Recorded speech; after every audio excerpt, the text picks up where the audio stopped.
Bismillah, elhamdülillah. Və sallallahu və səlləm alə nəbiyyina Muhammedin və alə alihi və səhbihi əcmain. Allah həmd olsun, onun sonuncu Peyğəmbəri Muhammed sallallahu aleyhi ve sellem, Allahın salamı olsun, salavatı olsun.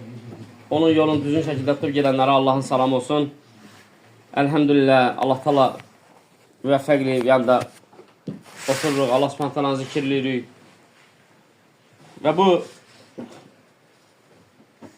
Allah qatında təriflənən bir əməldir. Həmçinin yeganə əməllərdəndir ki, mələklər dua eləyir. Öz bilirsiniz ki, sahabələr və sələflər ümumən duanın fiqhin bilən insanlar can atırlar ki, mələklərin duasına səbəb olan əməlləri eləsinlər. Və onlardan biri də qardaşlar, bu cür məclislərdir. Məclislərin təşkil olunmasıdır. Hətta mələklər dua eləyər, Allahdan həmin məclisə rəhmət, səkinət və bərəkət inər. Hətta dənizdəki balıqlar belə elm öyrənən, elm oxuyan insanlar üçün dua eləyər. O, böyük fəzilətdir. Və biz qardaşlar, Şərh-i Sünnə, İmam Muzəni Rahimahullahın kitabını oxuyuruq, oxumağa davam edirik. Və bu kitab Əhl-i Sünnənin etiqadından bəhs eləyir. Qısa, müxtəsər olaraq biz nəyə etiqad edirik? Yəni bizim inancımız nədir? Nəyə, hansı şeylərə inanırıq? Nəyin üzərindəyik? Və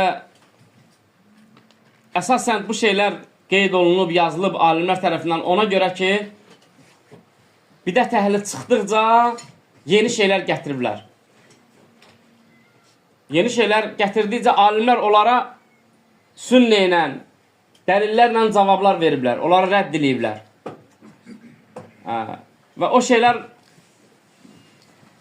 hamısı qeyd olunub, hamısı yazılıb alimlərdən və zamanımıza gəlib çatıb. Və biz indi İmam Muzənin kitabını oxuyuruq və Quran Allahın kəlamıdır, ona toxunduq. Sonra təkfir məsələlərinə bundan qabaqki mövzumuzda geniş toxunduq və müsəlman rəhbərə itaətin vacibliyi haqqında toxunduq və Sirat körpüsü, həmçinin qəbir əzabı və onun nemətləri, biz bunlara iman gətirmişik. Həmçinin iman haqqında iman artır və azalır. İman söz və əməldir və qəlbin təsdiqidir. İndi bugünkü toxunacağımız mövzu Əhl-i Sünnənin sahabələr haqqında etiqadıdır. Və bu mühüm məsələlərdən bir məsələdir, qardaşlar. Əhl-i Sünnənin etiqadı sahabələr barədə necədir? Ümumən sahabələr kimdir? Sahabə kimə deyilir? Sahabə kim Allaha iman gətirib, Muhammed sallallahu aleyhi ve sellem'i görüb və imanı üzərində ölənlərə sahabə deyilir. Əgər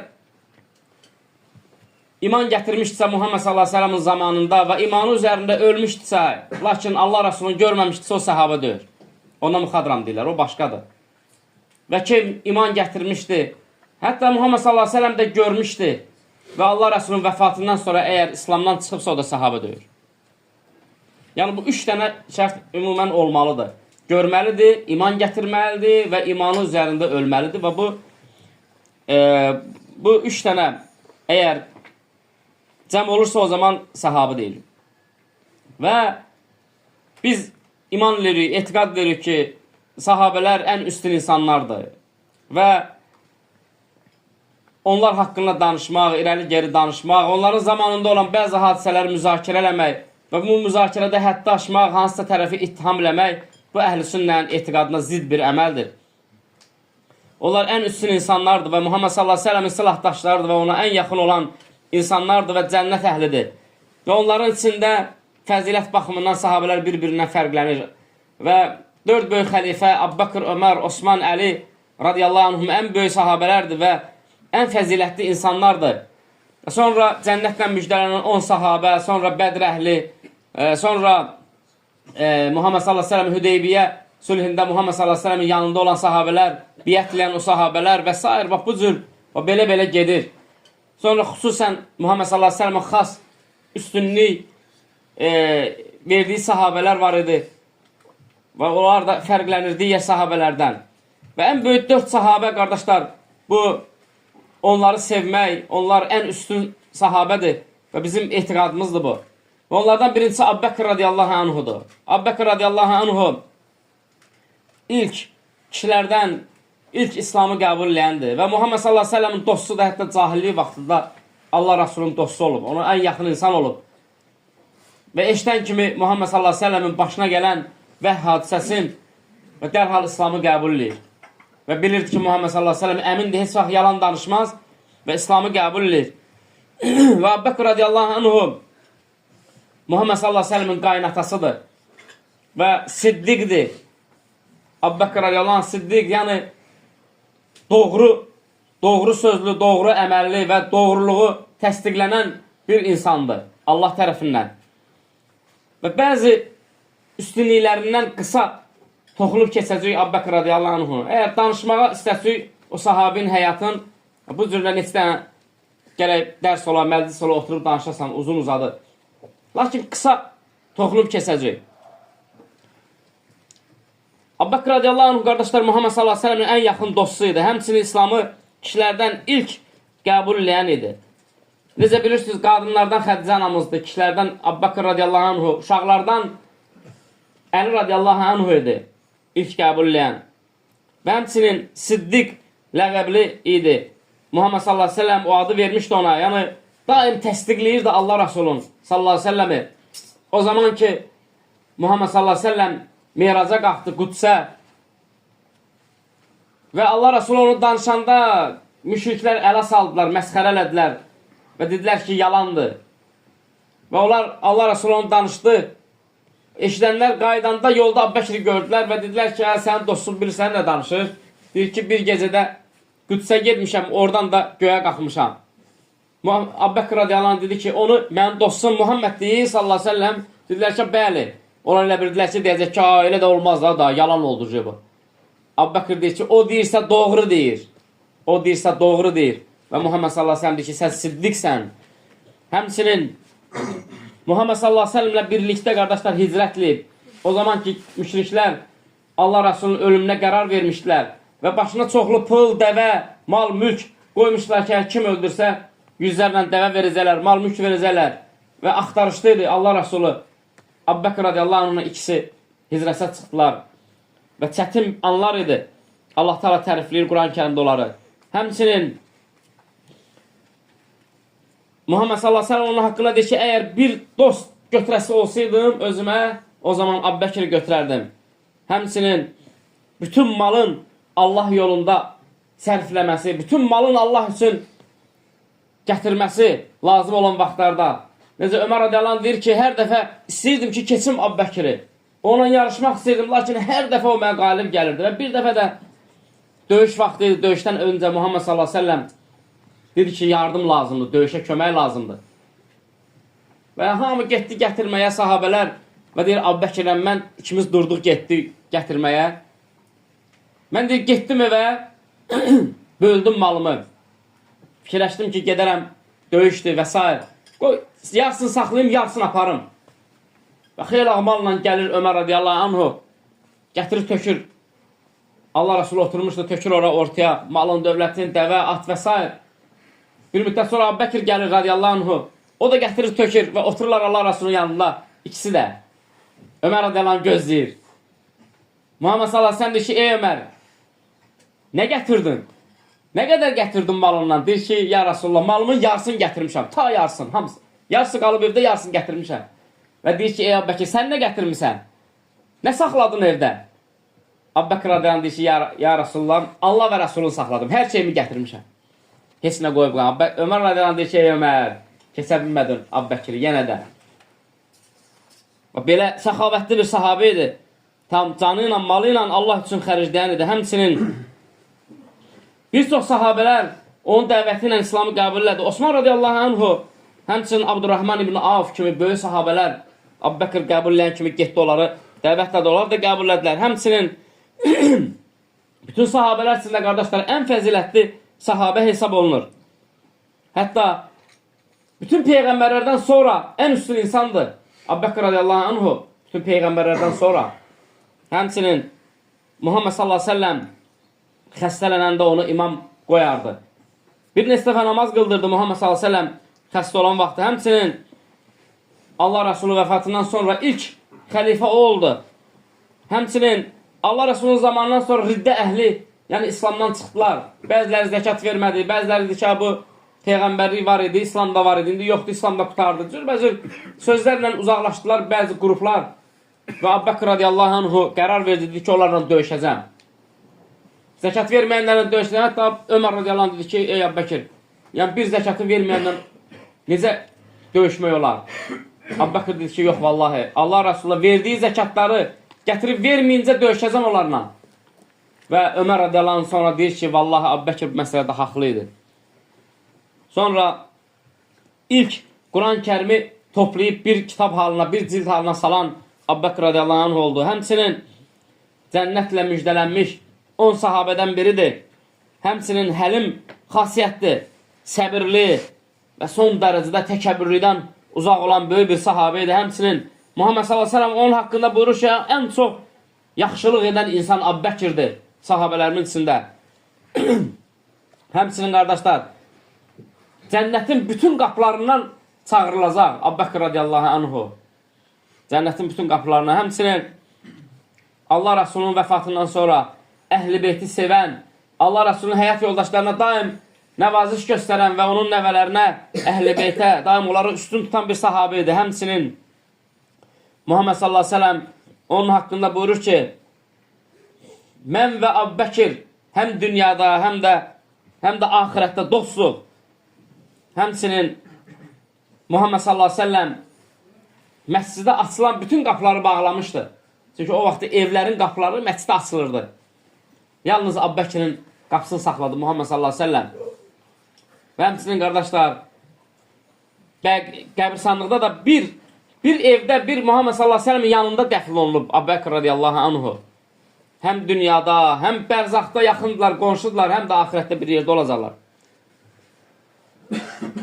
Həmçinin qardaşlar, sonra sahabələrdən bir də qısa toxunduq Əbu Bəkr radiyallahu anhun fəzilətlərindən bəzilərinə toxunduq. Sonra üstün sahabələrdən üstün biz etiqad edirik, əhl-i sünnənin etiqadı Ömər radiyallahu anhudur. Ömər radiyallahu anhu çox şücaətli, qorxmaz bir sahabə idi. Amma cahillik vaxtı müsəlmanlara əziyyət vermişdi. Sonra Allah Teala Muhammed sallallahu əleyhi və səlləm dua edir ki, ya Rabbi, iki Ömərdən birin İslam'a hidayət elə. Əbu Cəhlə də Ömər deyirdilər. Və bu Ömər ibn Xattab radiyallahu anhu və Allah Teala onu üstün tutdu Ömər radiyallahu anhu, onun qəlbinə İslamı daxillədi və hidayət oldu. Və Ömər radiyallahu anhuya qədər qardaşlar, İslam gizlin idi. Müsəlmanlar zəif idi. Ömər radiyallahu anh gəldi. O elə bir insan fikirdir ki, biz gizlənə bilmərik. Açıq dəvət başladı. Açıq ibadət başladı. Çıxdılar müsəlmanlar. Və həmçinin Ömər radiyallahu anhu qorxmaz bir sahabə idi. Necə şeytan, hətta Muhammed sallallahu əleyhi və səlləm deyir ki, Ömər, sən gedən yoldan şeytan əgər gəlirsə yolun dəyişir. O cür Ömər radiyallahu anhu heybətli bir insan idi. Onu da qısa toxunacaq bəzi üstünlüklərinə, onun da həyatı uzundur. Hətta xəlifəlik illərində necə faydası olub İslama. İkinci böyük xəlifədir İslamı qəbul edənlərdən. Həmçinin Muhammed sallallahu əleyhi və səlləm onu Faruq adlandırıb. Faruq, yəni İslamı küfürdən ayıran, haqqı batildən ayıran, həmçinin İslamı açıq şəkildə ilk yaşayan müsəlmanlardan idi. Həmçinin Muhammed sallallahu əleyhi və səlləm Peyğəmbər sallallahu əleyhi və səlləm qayını idi. Yəni onun qızın Muhammed sallallahu əleyhi və səlləm almışdı. Batsın Muhammed sallallahu əleyhi və səlləm almışdı. Həmçinin Quran-Kərimdə bəzi ayələrlə Ömər radiyallahu anh deyir ki, Quran-Kərimdə bəzi ayələrlə Rəbbimlə üstbəyiz düşdü. Yəni nəysə Ömər radiyallahu anh istəyirdi ki, bu şeylər olsun və Allah Teala əlhəmdülillah ayə indirirdi. Hicab məsələsi necə Ömər radiyallahu anh fikirləşirdi ki, daim kaş ki belə olmazdı. Qadınlar bağlanardı, xüsusən Muhammed sallallahu əleyhi və səlləmin zövcələri və s. Allah Teala deyir ki, Rəbbimlə bir neçə ayədə müvafiq oldum. Sonra Bəzi hallarda Muhammed sallallahu aleyhi ve sellem ona imam qoyardı, imamlıq edərdi. Həmçinin Allah Rasulü sallallahu aleyhi ve sellem onu da cənnətlə müjdələyib, Ömər radiyallahu anh. Həmçinin Əbu Bəkirdən sonra İslamın xəlifəsi oldu, müsəlmanların xəlifəsi oldu. Onun dövründə İslam dövləti ən çox genişləndi Ömər radiyallahu anh dövründə. Qüds onun dövründə fəth oldu. Fars imperiyası onun dövründə fəth oldu. Mədinədə Beytulmala ilk, yəni Beytulmal, böyük Beytulmal onun zamanında quruldu və onun idarəçiliyini təşkil elədi. İlk dəfə Hicri təqvimi, müsəlmanların təqvimini o qurdu. Ömər radiyallahu anh onun zamanında oldu. Həmçinin ədaləti ilə məşhur idi. Əbu Bəkr radiyallahu anhudan sonra müsəlmanların ən fəzilətlisi hesab olunur. Sonra fəqir, ehtiyac sahiblərinə yardım eləyərdi. Özü yardım eləyərdi, qardaşlar, xəlifə olduğu zamanda. Həmçinin gecələri gizli şəkildə xalqın içinə girərdi, cəmaatın içinə girərdi, xəlifə olmağına baxmayaraq. Gəzirdi. Gəzirdi evləri, küçələrin arasını gəzirdi ki, bəlkə bir ehtiyacda olar, bəlkə nəsə bir kiminsə gələr, yolda qalar və s. kömək eləsin. Fikir verir necə təvəkkar insanlar idi. Hətta bir dəfə deyir ki, çıxdı gecə, gördü ki, Mədinənin küçələrində bir yerdə işıq yanır uzaqda. Dedi ki, xidmətçisinə, o nə işıqdır elə yanır. Gedirlər, görürlər ki, bir dənə qadındır, bir dənə qazanı qoyub, nəsə qaynadır. Yaxınlaşır, görür ki, sudur. Bir şey qadın, bu nə haldır gecə? Nə olub sizdən, nə yandırırsınız? Uşaqlar da vardı, yandı, yatmışdı, dedi ki, heç nə, aclıqdır. Acıq. Suyu qaynadıram, içinə daş atmışam ki, uşaqların başını qatışdırım, elə bilsinlər ki, yeməkdir və onlar gözlədilər və yatdılar. Və dedi ki, onlarla mənim aramda Ömərdir, Ömərsin, başladı Ömər radiyalan dalıcan danışmağa. Ki, Ömər radiyalandı ki, ey qadın, elə danışma, Ömər hardan bilsin sən bu halı? Dedi ki, o da bilməyib, kim biləcək, bəs o müsəlmanların əmridir, xəlifəsidir. Xəlifə də bilməyəndən sonra kim biləcək mənim halımı? Və başladı deyinməyə. Ömər radiyalan tez qayıtdı dala və getdi Beytulmala. Xidmətçisinə dedi ki, yüklə vermə. Ərzaqları yığdı. Xidmətçisi dedi ki, ey Ömər, ey Əmir əl-Möminin, sən yüklə mən bilməm, mən aparım. Dedi ki, yox, vallahi özüm aparacam. Özüm daşıyacam. Sən daşıyacaqsan mən qiyamət günü yükümü, qiyamət günü sən mən yükümü daşıyacaqsan, deyə yığdı belinə və özü apardı, getdi. Özü o qazanı qoydu, yeməyi pişirdi, uşaqlar durğuzdu və uşaqlar yedilər və oynadılar, gülməyə başladılar. Və Ömər radiyallahu anh dedi ki, sabah gəl filan yerə, o qadına dedi, gəl filan yerə, orada ərzaq olacaq və s. O qadın da gəldi səhər-səhər və yeməyi pişirəndə dedi ki, sən Ömərdən çox yaxşı insansan. Ömərdən üstünsə, kəşki xəlifə sən olardın. Bilmirdi Ömər radiyallahu olmağa. Və səhər-səhər gələndə ərzaq götürməyə gördü ki, Ömər radiyallahu soruşdu, dedilər ki, möminlərin əmridir, xəlifədir. Qadın biraz utandı. Belə insanlar olurlar. Allah üçün çalışqan, təvəkkar, təkəbbürlükdən uzaq və həmçinin hətta yahudlar və xristiyanlar qardaşlar onun ədalətindən danışırlar. Necə ədalətli insan idi. Ədalətdə necə hökm verdi. Bəzən olurdu müsəlmanlarla, hansısa müsəlmanın, sahabənin Yahudi ilə münaqişəsi düşürdü. Və o Yahudi, xristiyan bəzən haqlı olurdular. Və Ömər radiyallahu anh heç vaxt yəni demirdi sahabəyə ki, sən düzgünsən, yəni haqqını tapdamırdı. Ona görə onlar da tərifləyirlər, deyirlər ki, ən ədalətli insandır. Həmçinin hədislərdə dinin qorunmasında onun dərəcəsi çox yüksək tutulur. Muhammed sallallahu aleyhi ve sellem, Əbu Bəkir və Ömər üçü bir yerdə dəfn olunublar. Və bu Ömər radiyallahu anh ölüm əyağında Ömər radiyallahu anhu oğlu necə rəvayətli deyir ki, başı torpaqda idi, gəldim bir üstə Ömər radiyallahu anhu namazdayken vurdular. Əbu Lu'lu el-Feyruz məcusi vurur Ömər radiyallahu anhunu zəhərli qılıncla vurur, yaralayır sübh namazında. Və sonra o zəhərdən və qılıncın qan axmasından Ömər radiyallahu anhu bir gün, səhvləmirəmsə bir gün yaşayır və dünyasını dəyişir. Və ölüm ayağında başı torpaqda oğlu rəvayət edir ki, Qaldırdım ki başını yata, dizimin üstünə qoydu. Dedi ki, yox, at, başımı yerə at. Qoy başım torpaqda olsun, ola bilsin Allah mənə yazığı gəldi.